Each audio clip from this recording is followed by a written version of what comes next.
For our continued reading of the Bible through the year 2025 from the English Standard Version of the Bible by Crossways Publishing, a division of Good News Publishing of Wheaton, Illinois. A reading of the book of Genesis, chapters 28 through 30. Genesis, starting at chapter 28. Then Isaac called Jacob and blessed him and directed him, "You must not take a wife from the Canaanite women. Arise, go to Padan Aram, to the house of Bethuel, your mother's father, and take as your wife from there one of the daughters of Laban, your mother's brother. God Almighty bless you, and make you fruitful, and multiply you, that you may become a company of peoples. May he give you the blessing of Abraham. May he give the blessing of Abraham to you, and to your offspring with you, that you may take possession of the land of your sojournings that God gave to Abraham." Thus Isaac sent Jacob away, and he went to Padan Aram, to Laban, the son of Bethuel the Aramean, the brother of Rebekah, Jacob, and Esau's mother. Now Esau saw that Isaac had blessed Jacob and sent him away to Padan Aram to take a wife from there, and that as he blessed him, he directed him, "You must not take a wife from the Canaanite women," and that Jacob had obeyed his father and his mother and gone to Padan Aram.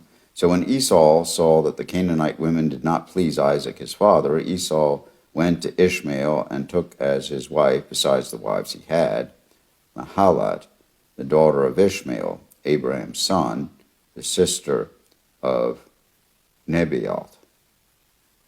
Jacob left Beersheba and went toward Haran. And he came to a certain place and stayed there that night, because the sun had set. Taking one of the stones of the place, he put it under his head and lay down in that place to sleep. And he dreamed, and behold, there was a ladder set up on the earth, and the top of it reached to heaven. And behold, the angels of God were ascending and descending on it. And behold, the Lord stood above it and said, I am the Lord, the God of Abraham your father, and the God of Isaac. The land on which you lie I will give to you and to your offspring.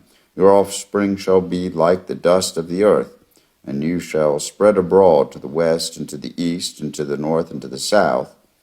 And in you and your offspring shall all the families of the earth be blessed. Behold, I am with you, and will keep you wherever you go, and will bring you back to this land, for I will not leave you until I have done what I have promised you." Then Jacob awoke from his sleep and said, "Surely the Lord is in this place, and I did not know it." And he was afraid and said, "How awesome is this place! This is none other than the house of God, and this is the gate of heaven." So early in the morning Jacob took the stone that he had put under his head and set it up for a pillar, and poured oil on the top of it. He called the name of that place Bethel, but the name of the city was Luz the first.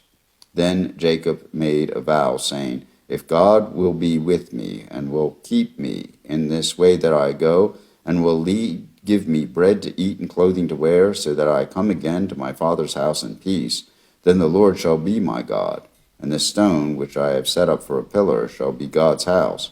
And of all that you give me, I will give a full tenth to you."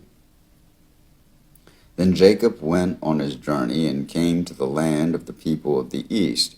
As he looked, he saw a well in the field, and behold, 3 flocks of sheep lying beside it.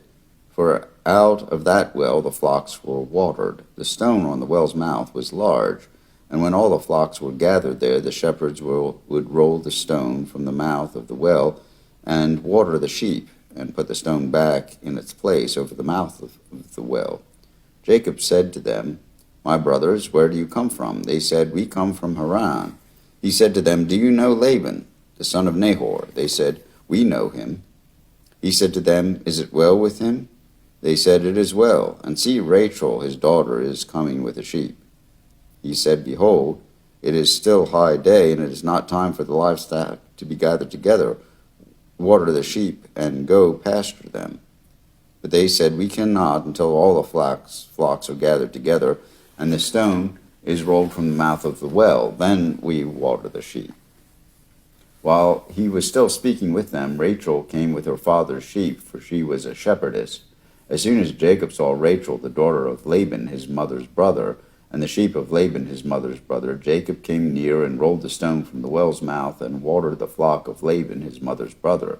Then Jacob kissed Rachel and wept aloud, and Jacob told Rachel that he was her father's kinsman, and that he was Rebekah's son.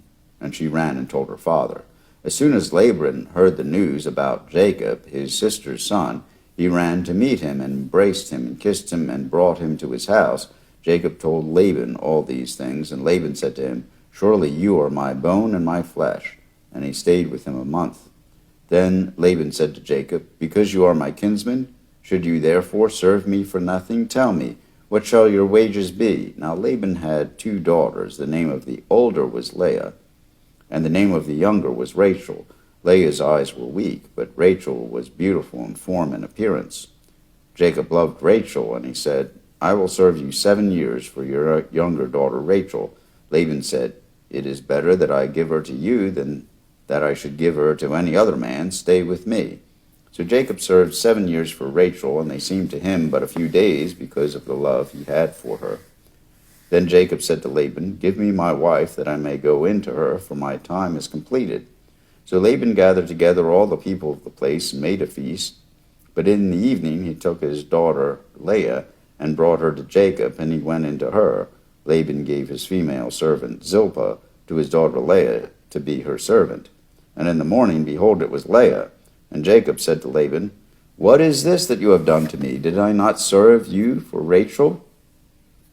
Why then have you deceived me?" Laban said, "It is not done in our country to give the younger before the firstborn. Complete the work of this one, and we will give you the other also in return for serving me another 7 years." Jacob did so and completed her week. Then Laban gave him his daughter Rachel to be his wife. Laban gave his female servant Bilhah to his daughter Rachel to be her servant. So Jacob went into Rachel also, and he loved Rachel more than Leah, and served Laban for another 7 years. When the Lord saw that Leah was hated, he opened her womb, but Rachel was barren. And Leah conceived and bore a son, and she called his name Reuben. For she said, "Because the Lord has looked upon my affliction, for now my husband will love me." She conceived again and bore a son, and said, "Because the Lord has heard that I am hated, he has given me this son also." And she called his name Simeon. Again she conceived and bore a son, and said, "Now this time my husband will be attached to me, because I have borne him 3 sons. Therefore his name is called Levi." And she conceived again and bore a son, and said, "This time I will praise the Lord." Therefore she called his name Judah. Then she ceased bearing. When Rachel saw that she bore Jacob no children, she envied her sister. She said to Jacob, "Give me children, or I shall die."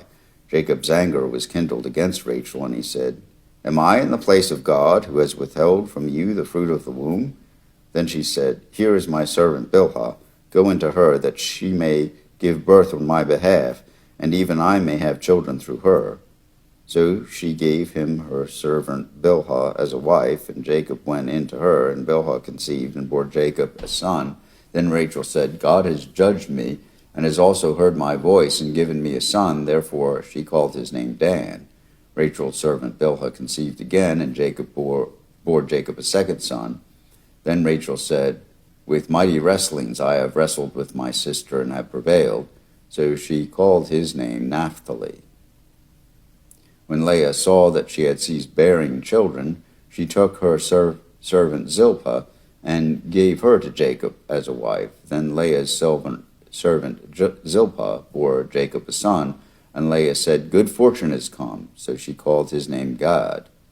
Leah's servant Zilpah bore Jacob a second son, and Leah said, "Happy am I, for women have called me happy."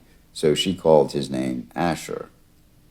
In the days of wheat harvest, Reuben went and found mandrakes in the field, and brought them to his mother Leah.